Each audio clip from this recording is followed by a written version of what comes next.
I'm looking forward to having this conversation with you today, all the awakening wonders that are out there in our audience. Today, I've got some interesting quotes from Tucker explaining, which is in such a powerful way, what it is that the left fears about Donald Trump. And then we're going to talk about Trump's own demand that the judge that is trying to try him in Washington be taken off the case because Trump will not be controlled. And he's putting a lot of pressure on that judge, exposing comments that she made. She's an enemy of Trump's, and she's already said it in public record. And then we're going to look at this idea, this real quick TikTok. It's 1 minute long. But if you don't realize the economic challenge we have, this young guy makes the argument we're in a soft depression, or what does he call it? But it's silent depression. A silent depression. That's what it is. So we're going to be, and then we have some live moments here that you're going to really love, where my son jumps in to argue with me. But the reality is we're living in a time when the grace of God is still on America, but the battle is almost like we're being weighed in the balance. You can see the rocking back and forth. Which way will America go? The good news is that the situation has a kind of a hand of mercy on it. I'll tell you why. When I looked at the BRICS nations getting together, and I watched with great interest the 30 countries that would represent almost 60% of the world's population teaming up to destroy America. Woo! That got my attention. I had all kinds of people calling me, what do you think? What I watched was they couldn't agree on what they were going to do. They couldn't agree on how they were going to take America down. And they're all trading. 46% of their money is still with the dollar. So we can't go down now, but guess what they're all doing? They're all saying, get out of the cash business, get out of the American dollar, go to gold. They're all going towards gold. Whatever their currencies are, they're buying up the gold, they're buying up silver. What should you be doing in America if you're enlightened? I've been saying this for a while, and I can't break this narrative because it's so true. You need to take your 401k and anything that's tied into the paper money with this inflationary cycle and its devaluation. You need to move it into something just like the central banks are doing, just like our enemies are doing. They're saying when the musical chair stops, everyone's going to go sit on a chair of silver, gold, or precious metals. They're going to run to it. Go there yourself. Go to lancewallnau.com/Birch. Download the 20-page report. Look at how you can, without any cost to you, do a consultation and convert whatever you've got that you have your retirement tied up into that is like paper money related, and move it over into something that'll store its value. Silver, gold, precious metals. Go to lancewallnau.com/Birch, and you'll have peace of mind when you do. Let's get into this broadcast now, because regardless of where you stand in terms of your level of information about what's going on in America, there's a couple of things you need to be paying attention to, and those things are going to be covered in this broadcast. Let's get into it. Well, welcome back to the program right now, Lance Wallnau Show. It's going to be on Real America's Voice. And so during the break here, we were talking about, I got different audiences, you know, and some of my audiences are, you're tracking with these stories at RAV, I'm sure you are. But there's a lot of other people that will be watching this episode, for instance, on YouTube or on Rumble or other places, and my own podcast channels. And the question can come up. I had a preacher friend of mine that every time he went in the pulpit, his name is Mike Hayes, at a great church here in Dallas when I was here on his board years ago. And he would get up every now and then, and he would start his sermon off with, so what? Meaning, when I'm talking to you about this doctrine, big deal. What difference does it really make? And he said that in his mind, he always thought of the guy in the balcony saying, so what? What's the big brouhaha about here? Why are we gathering to hear that? His job was to make sure you understand the so what. So Mercedes, the average person is busy out there in your world, your own family, for instance. They might say, I don't get it. Like, what's the big deal with the 30th? The 30th, they have to fund the money. I'm busy. I'm paying taxes. I'm working. What's the big deal about the 30th? Oh, you're asking. That literally was my question to you during the break, where I'm like, we've got such a big audience, and I know Rav is so informed, and they're probably rolling their eyes like, why are we even talking about this? But we're in the business of educating people. So when it comes to September 30th, we were talking about it on the break, and that is when the budget's due, right? That's when a continuing resolution has to happen. Yes. Where the Congress rubber stamps the overspending. We do it all the time. We don't have the money. Well, we'll figure it out. I know, tax them or print it. Go to the printer. Meanwhile, we've got the BRICS nations. Let's stop and think about this. We have the BRICS nations, which is the equivalent of what could be aggregate at least 60% of the world's population, including China and India, all saying, we're going to decouple from you guys in America. The only way that you can live that lavish lifestyle you've got where you can keep on rubber stamping all your spending is because you got a printing press. You print out dollars in the basement, then you distribute it globally. If you didn't have that global distribution, you'd collapse. You're already $30 trillion, $35 trillion in debt. And this year alone, Biden's budget apparatus goes down and says, well, we were $1 trillion off our calculation from money coming in and money coming out. Where's the trillion? Oh, we're off. It's $2 trillion. Now we're $2 trillion in terms of a deficit we got to pay. $2 trillion. During a period of time when the BRICS nations are saying they're going to stop using the dollar, how dramatic do we have to be? I really do think we don't talk about this stuff because it's kind of like you don't want to talk about what you don't want to talk about. But this is worse than a Great Depression. Matter of fact, you got that little video? Play that little TikTok video that Mercedes found.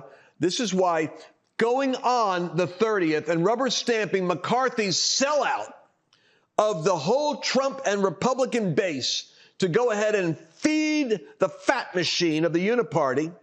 The McConnells, the Lindsey Grahams, I got Ukraine McConnell, I got my donors, and Chuck Schumer. Oh, they got more than they wanted. McCarthy was supposed to go in there and say, I'll give you a year. But then election year, this will be an issue for Trump. We're going to hit you hard on your economic irresponsibility. As bad as it is kicking that can down the road, at least we can make it an election issue. McCarthy took it off the table. He betrayed you and said, we'll give you 2 years. How's that? Give you a lot of runway. We won't even make it an issue during an election year. You just glide past it. And then he turned around to the Freedom Caucus and to the people that are awake in the party. And he said, but don't worry, because they have to come through us for that rubber stamp when it's time to pay the bills, and we're going to challenge him. And what did you guys say? Item by item, individual single. Okay, we're going to take it category by category. We're not going to lump it all together. Ukraine and a Green New Deal and electric cars and trucks. We're going to do it item by item, right? And we're going to do that, and we're going to stop them if they try to spend. What did he do? He betrayed us again. He said, just come on through, bring the truck through. Oh, we got to pass the spending bill, guys. Come on, it's the third. We don't want to get accused of shutting down there. This is the deal he gave Schumer and McConnell behind closed doors. I heard this about McCarthy. Mm-hmm. I heard what makes him a big player in the Republican Party is that this guy is great at fundraising. That his real claim to fame is that he was a California guy that could say the right thing like a good politician. But his real gift was he could get donor bucks and he could get the money. He could work the deals in the back room to get the money into the party. So you know what you got is a salesman who doesn't have principles really in his gut, who only has as much principle as you require him to have, which is why they made a deal with him. Here's what you're going to say, and here's what you're going to do. If you do not do that, brother, we're going to pull our endorsement and put you up for a vote, and they may lose. But they're going to put a major spike into the uniparty spending plan because they will try to hang a broken economy on the Republican Congress. So this is great. If these guys can say, we warned you, don't do this, then they can say it's the uniparty you got to get rid of. We need Trump and the populist movement. I think that's a winning proposition. But go ahead and play just so everybody gets the facts here. Why are we upset about them on the 30th rubber stamping this $2 trillion disaster? in a silent depression. When you compare the Great Depression to today, this is going to absolutely blow your mind. In 1930, during the Great Depression, the average home in America was $3,900. The average car was $600, and the average monthly rent was $18 or $216 a year, and the average salary was $1,300 for the year. Fast forward to today, it is $436,000 for the average home, $48,000 for the average car, and the average rent is $2,000 a month or $24,000 a year. And we have a $56,000 income for the average American right now. So if you look back to the Great Depression, the house was only 3 times the average salary. Now it is 8 times the average salary. The car was 46% of the salary. The car today is 85% of the salary. And here's the craziest part. The rent was 16% of the average salary. It is now 42% of the average salary. We're officially in a silent depression. The only reason why you're not seeing the hysteria is because, ever see a car? I asked an economist once who was trained by Milton Friedman. I said, how do you explain where we're at as an economy? He said, if you've got a car that is going over a cliff, and instead of deaccelerating so that it doesn't go over the cliff, if it decides to accelerate, it actually is going to go out a runway and it's going to be flying through the air, and it may go 100 or 200 yards out there before it ends up tanking. So he said, what you're on now is you're on the momentum of the fact that by the providence of Almighty God, the 30 or some BRICS nations that got together in Johannesburg, South Africa, could not agree. This cracks me up. This is where I see God in the details. They could not agree on exactly how they're going to destroy the United States. They just agree they need to destroy the dollar. And the India, the Modi says, I personally would like it to be the Indian currency that replaces the dollar. And then she said, if you don't mind, I was thinking it was going to be us that was going to replace it. We've got the economy. And Putin said, well, at this point in time, I think we ought to just, he's playing chess too. I think we all ought to just trade with our own currencies. How about that? Let's just bypass the dollar. We're not going to have one universal petrodollar currency, a basket of currencies. We can't agree on that. Let's just use our own money. So they're doing that. They're doing that right now instead of using U.S. dollars. But their 46% of their transactions are still in the dollar. You know why? The grace of God. We're still there. We may be over the cliff, but while we're out there 200 miles an hour, everybody's got to work with the dollars that are available. That scenario will not last. However, it's the grace right now that they can't destroy us right now. So there's kind of like a little bit of time left. So Mercedes, does that explain to you why the 30th continuing resolution is a betrayal of what McCarthy said he was going to do, and why it might be? Charlie Kirk is saying, I think you're better off going after the machinery of the budget and the apparatus of the left and the bureaucracy of the left, and start to freeze it down and whittle it down, than to go after Biden himself, because Biden ain't going to be around that long anyway. That's the logic of it. Yeah. Does that give a big enough, like what? And I think you share my sense of anxiety about where this is going. If we don't deal with it, the thing is, we could deal with it. We don't have to be here. What's so great about you is you'll ask a question and then you keep talking, and then I go to answer and then you keep. Is that not right? I'm sorry. I apologize. I'm taking my frustrations out on these sharks. Okay, go ahead. No, I think it's good. I think it's what you're so gifted at, Lance, is taking the complex and then breaking it down for people. And I think basically piecing it all together, it just causes more inflation. So where you're already seeing the price of eggs, you're already seeing home prices, more spending by the government, more printed dollars, more dollars in circulation devalues your existing dollar. And so that is essentially the so what. So we're going to come back for our final segment. It's so hard to keep up with this fast-moving program. But I want to come back, and we're going to talk about the subject that really, the things that we really need to be paying attention to in terms of where's America going to go in the news cycle in the next couple of weeks, what's going to happen to Donald Trump as they're closing in on him. We'll be right back. Hey, let's take a moment right here and talk about something. You know, these programs are actually paid for by sponsors, and so the one thing that I always do is try to pick the sponsors that have the greatest value. Those are the ones that I myself believe in. Now, the Birch Gold Group is one of those key sponsors, and I'll tell you why.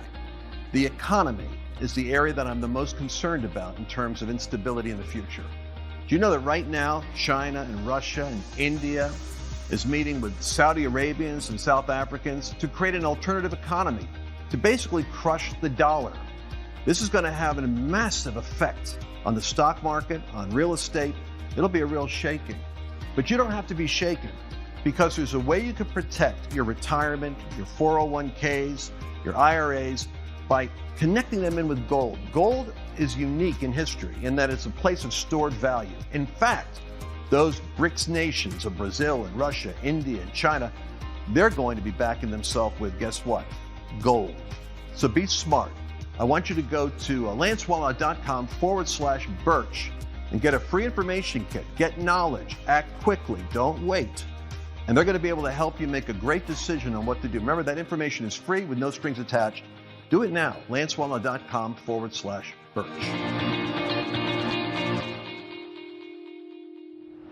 So you heard Matt Gaetz in his speech there in our first segment, referring to the kind of like improvisational chaos of McCarthy's announcement. Well, we're going to put the 2 American flags behind his head and play for you the 1-minute announcement. But I want you to see where McCarthy is now coming out with the impeachment inquiry, which, by the way, here's the baseball on this. He made a deal with Marjorie Taylor Greene that if he would deliver on the impeachment of Biden, that she would personally give her unilateral support for his selling out the budget situation. It didn't win her a lot of points, but listen, when I say to you, we only got a handful of patriots, I'm not shooting them. I'm still going to stand with Marjorie and Chip Roy and Matt Gaetz, even if I'm not always in agreement with them. But her passion was get Biden. So when I heard Matt say, at this point, 8 months in to the Democrats,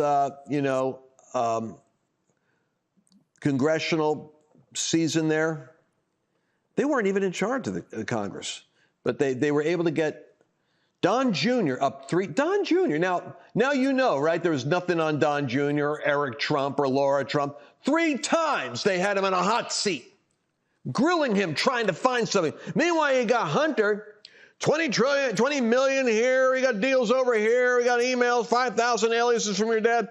They haven't had him on a seat yet. Now McCarthy says, we're there now. Too slow, too late.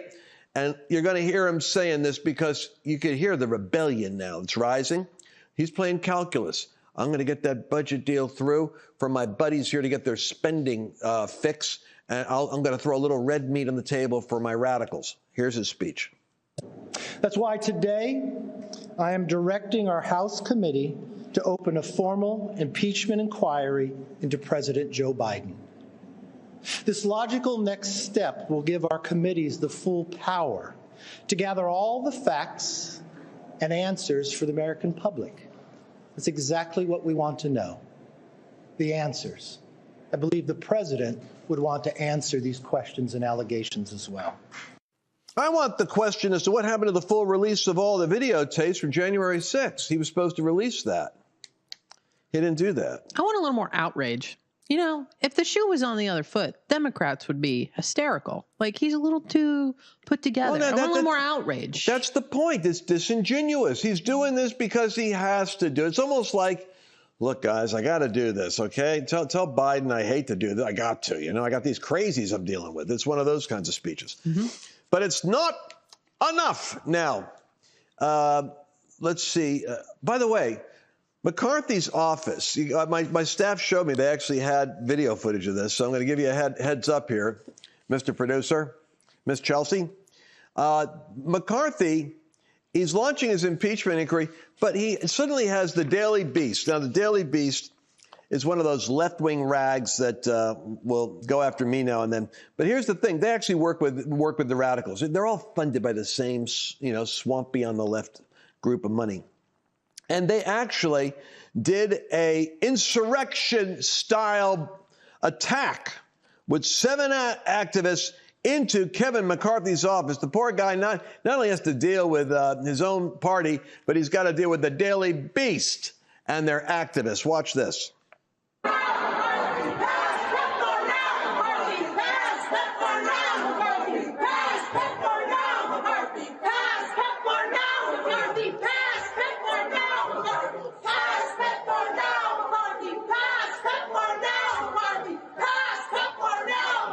And what are they protesting? Who the heck knows? I mean, so, you know what's so sad? Young people. I think it has to do with an AIDS program, funding. They want funding for their AIDS program, whatever it is. So here's the deal. Young people are so easy to manipulate. It's sad. Nobody wants to say it and lose the young people audience, but let's face it. Young people, you get them riled. I mean, this is why they shouldn't be deciding on if they want to be chemically castrated at 13, because it's just so you can manipulate them if you've got the right activist, the right teacher, the right talking points, the right kind of sales pitch. They're like out there screaming. You can manipulate. It's just sad. You don't really see the only old timers you see doing these protests are the people that are getting a paycheck. These kids are doing it for free, but somebody's getting paid. The old timers get paid. Those are the professionals. Yeah, just to interject real fast about the young people versus the old people. I do believe it was the old people who got Mitch McConnell in a position of authority, who got McCarthy in a position of authority. So when it comes to the young people being indoctrinated and brain dead, I mean, we learned it from you. Well, there you go. Yeah, I hear your point. But the reality is, when you watch the Antifa riots, when you watch the BLM riots, when you watch the pulling down of the statues, what happens on the college campuses spills out into the streets. And I'm not talking about all young people, because Charlie Kirk, I'll talk to him tomorrow, I'll do an interview with him. We have some sane ones. I trust that I've raised a couple of ones that have a measure of sanity. I don't know if they're in this room. I'm just playing. Well, I'm not sure they're here, but they. Sorry, Carl. But Carl, you're absolutely right. I'm saying that the sinister, sad part is the brains, the McConnell era brains behind this operation is my generation. It's old money, old liberals, mostly white liberals who are out of touch with reality, funding crusades, whether it's environmental borders, boundaries, or whatever. What does Tucker say? Real quick, give me some Tucker. Got to get me some Tucker here. There is a reason in the order. It's not just that it's nice to say what you think, and that it's essential to human dignity to be able to express what you really believe, though that is true. You cannot be a full citizen if you can't say what you think. You are instead a slave. If you're not allowed to say what you think, you are not a citizen, you are a slave. It's that simple. And you don't need physical shackles because you have them in your head already. So that is all true. But that's not why they're trying to control what you say. They're trying to control what you say because they know that if you say it, nothing will ever be the same. And this is exactly why they hate Trump. And it's not an endorsement of Trump, but it's just interesting since I've known, I've watched the whole Trump saga, and I've had various feelings at various times. I've been incredibly frustrated by Trump because honestly, who couldn't be? And then other times I've been totally inspired and excited. But the whole time I'm watching Trump, I'm thinking to myself, the core question which no one ever asks, which is, why do they hate him so much? Honestly, why do they hate Trump so much? It's the talking. It's the talking. It's not because Trump's program is so radical. Are you joking? If this were 1985, he'd be like a center-left liberal. It's not radical at all. That's fascism? Are you joking? No. No, it has nothing to do with what he does. It has everything to do with the fact that for whatever reason, his brain is not entirely controlled by the people in charge. And because he's not entirely controlled, well, first of all, it tells you that everybody else is entirely controlled. If, Trump is the one they hate the most, what did Trump do wrong? I mean, you could say, oh, well, he's orange or whatever. Okay, fine. But, has he really committed a crime so severe that we should send him to prison for the rest of his life? That's insane. And half the Republicans in Washington, probably closer to about 95%, would be very psyched if he went to prison for the rest of his life. So why is that? I'll tell you exactly why. I know, because I've watched this really carefully from Washington for his entire term. and then the subsequent 3 years. They hate Trump because they fear Trump. And they fear Trump not because of what he might do, but because what he might say. Let me just say this. If you watch, like I was watching the rally the other night, and I was laughing so much. You're not seeing it on main TV. You got to watch it on Rumble or RIV or somewhere. I put it on Facebook if you want to see part of it, if it's still up. It's because he says stuff. It's so refreshing. It's like a rain after a dry day. He says, oh, these guys are going to steal this next election. Hey, on top of him being prosecuted and fighting and like trying to put him in prison over challenging the election results, he says, they steal. Our big concern is how are they going to try to do it this time? They're just a bunch of thieves. It's like he says it like a New Yorker. And it's like, I can't believe he just said it. He's doubling down. Trump files a motion, by the way, to have the judge in the federal election interference case disqualified. District Judge Tanya Chutkan is the one who's overseeing the January 6th people. If you went in and took a selfie, she wants you to get your arms amputated or something. She argues that President Trump should be prosecuted and imprisoned. Now, why would she say that? And why would she do that? In a hearing in October 2022, Chutkan described the Capitol assault as nothing less than an assault to violently overthrow the government by Trump supporters who were in fealty and loyalty to one man. What man would that be, pray tell? Mike Pence? It's blind loyalty to one person, who, by the way, remains free to this day, she said at the sentencing. The public meaning of this statement is inescapable. President Trump is free, but should not be, Trump's attorneys argue. As an apparent prejudgment of guilty, these comments are disqualifying. Obviously, you can't have a judge who's already on a preamble of they're all doing this crime because of one man's inspiration who's free today, and then have that free guy in front of her for a fair and impartial trial. No way. But what's really damning is that Kash Patel has already made the case that she took herself and recused herself from one of the cases because he showed that she already had inside relationships with a number of the parties involved with Russia, and Hunter Biden's law firm, where she was also a partner. And she's too deep an actor in the deep state to be able to be objective. And she said, yep, you're right. And she took herself out of the case that Kash Patel demanded she step down from. But she's not stepping down from this one. You know why? This is their Academy Award moment. This is what they get paid to do, to put Trump behind bars and to score points with the radical left, that they're the future of the party. These people, like Trump says, they're sick and they're hateful. I wish it was more optimistic. I'd like to be able to say it's more. But the good news is Trump's talking, the rallies are flowing, the crowds are there, the truth is out, and I believe we're seeing a shift happening now with Matt Gaetz, because we're not going to let the government go down without a loud and serious fight in the process. So I have confidence that America's actually going to come out of this thing, because that's the spirit that's coming upon us now, freedom and courage. Did you enjoy this latest episode? Please remember to share it with your friends, because the more knowledge you have, the better equipped you are to navigate the world.